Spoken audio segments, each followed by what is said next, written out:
कहते हैं, हंस के बोले दुर्जन, छिपके रहे सियार, कहे पंथ इन दोनों से रहियो तुम होशियार। चीन वह दुर्जन है जिस पर किसी भी कीमत पे भरोसा नहीं किया जा सकता है। अब अचानक चीन ने भारत को माला माल बनाना शुरू कर दिया है। आखिर ऐसा क्यों?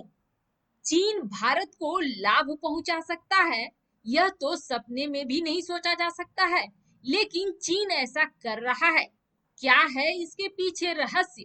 और वहीं अब उत्तर कोरिया ने पूरी दुनिया में बड़ा बवाल मचा दिया है रहस्यमय संदेशों को भेजकर। क्या है वह रहस्यमय संदेश? और आखिर बच्चों की बोली में क्या क्या बोले जाते हैं? साथ ही साथ उत्तर कोरिया के जासूसी तंत्र ने जापानी टूरिस्टों के साथ क्या किया था? आइए जानते हैं इन खबरों को विस्तार से। भारत और चीन के बीच अभी सीमा पर युद्ध जैसे हालात हैं। दोनों के रिश्ते में कोई सुधार नहीं हुआ है और दोनों ही देश एक दूसरे पर दबाव बनाने के लिए कूटनीतिक से लेकर रणनीतिक चालें चल रहे हैं। इस बीच भारत ने बायकॉट चाइना करके चीन की अर्थव्यवस्था पर कड़ा और तगड़ा प्रहार दिया है। लेकिन एक खबर आ रही है चीन से, जो कि भारत को मालामाल कर रही है। आखिर चीन भारत को मालामाल क्यों कर रहा है, जबकि दोनों ही देशों की सेना चाह रही है कि दोनों देश एक दूसरे पर सैन्य कार्रवाई करें? क्या इसमें भी चीन का कोई बड़ा चाल है? गलवान घाटी की घटना के बाद से भारत ने पूरी सख्ती बरती है चीन के ऊपर। जहां कई कंपनियों को बैन कर दिया है, तो आयात तो लगभग बंद ही कर दिया है चीन से। भारत भले ही चीन से खरीदारी बंद कर रहा हो, लेकिन चीन ने अचानक से भारत से खरीदारी को बढ़ा दिया है।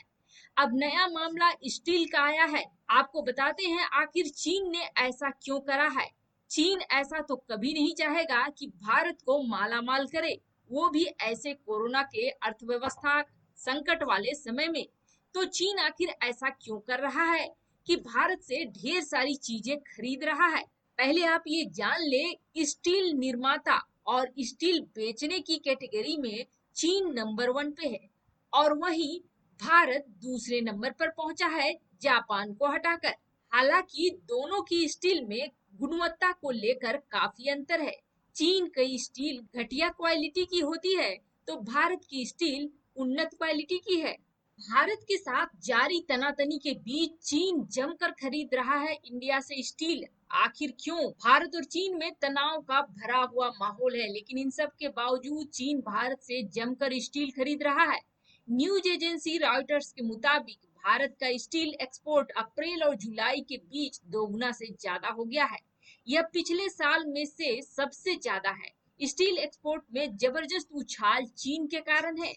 देश की सबसे बड़ी स्टील कंपनी टाटा स्टील और जेएसडब्ल्यू स्टील उन कंपनियों में शामिल है जिन्होंने अप्रैल से जुलाई के बीच 40 लाख टन बना स्टील और अर्धनिर्मित स्टील प्रोडक्ट विश्व बाजार में बेचे हैं।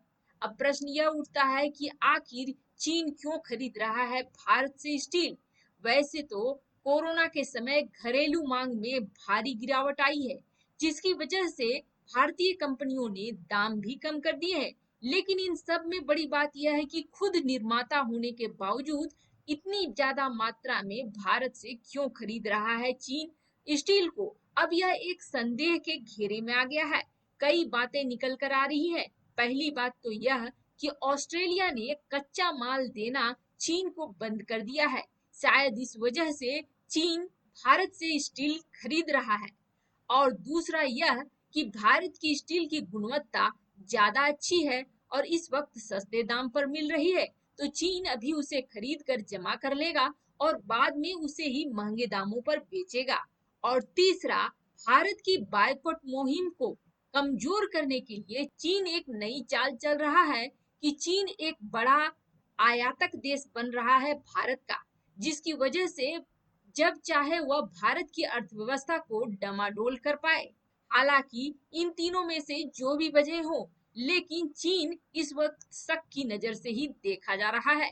अब उत्तर कोरिया ने एक खास संदेश दिया है अपने जासूसों को, और वो भी दुनिया भर में फैले जासूसों को, और सबके सामने दिया है। इसके बाद दुनिया भर में एक अलग खलबली मच गई है। वैसे आप जान लें, जासूसी तंत्र के मामले में उत्तर कोरिया अमेरिका से कम नहीं है।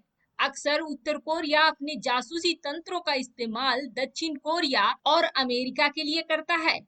लेकिन जिस तरह से उत्तर कोरिया के तानाशाह किम की बहन का अब सत्ता पे प्रभाव बढ़ गया है, उस हिसाब से अचानक से इस मैसेज का आना एक बड़ा खतरे का अंदेशा हो सकता है। इसलिए भी अमेरिका सहित दुनिया के कई प्रमुख देश चिंता में हैं। बात दरअसल यह है कि तानाशाह किम जोंग उनके देश उत्तर कोरिया ने यूट्यूब पर एक सीक्रेट वीडियो संदेश जारी करा, जिसके बाद दुनिया भर में खलबली मचा दी है। और ऐसा माना जाता है कि उत्तर कोरिया ने इस वीडियो मैसेज को अपने अंतरराष्ट्रीय जासूसों के लिए भेजा है। इस वीडियो का शीर्षक 0100001001-001 था और इसमें कूट भाषा में निर्देश दिया गया है, यानी कि वह भाषा जो सिर्फ उसके जासूस समझे।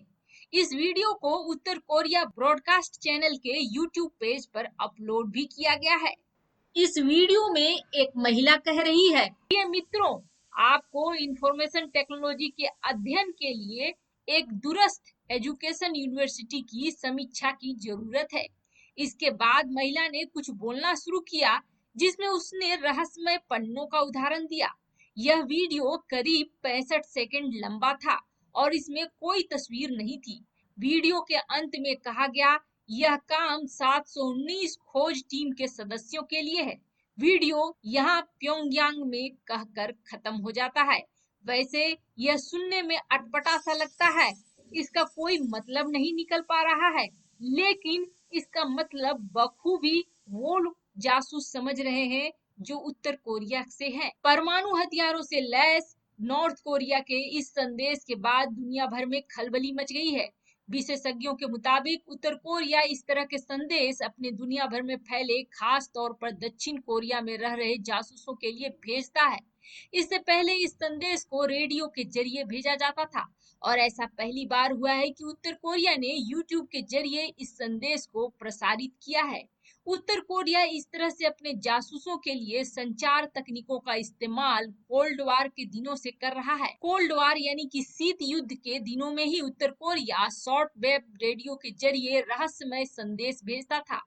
इसमें कई बार बच्चों की आवाजें होती थी जो खुफिया संदेश भेजते थे। शीत युद्ध के दिनों में उत्तर कोरिया के हर एक एजेंट के पास शॉर्ट वेव रेडियो होना अनिवार्य होता था और ऐसा माना जा रहा है कि उत्तर कोरिया अब इंटरनेट का इस्तेमाल करके अपने अंतरराष्ट्रीय जासूसों को कूट संदेशों को भेजने के लिए कर रहा है। वैसे आपको बता दें, एक बार ऐसी भी खबर आई थी कि जापान के कुछ लोगों को बंधक बना के रखा था उत्तर कोरिया ने अपने जासूसों को जापानी भाषा सिखलाने के लिए। साथ ही साथ उत्तर कोरिया में जासूसी सिखाने के लिए एक अलग अध्ययन व्यवस्था भी है।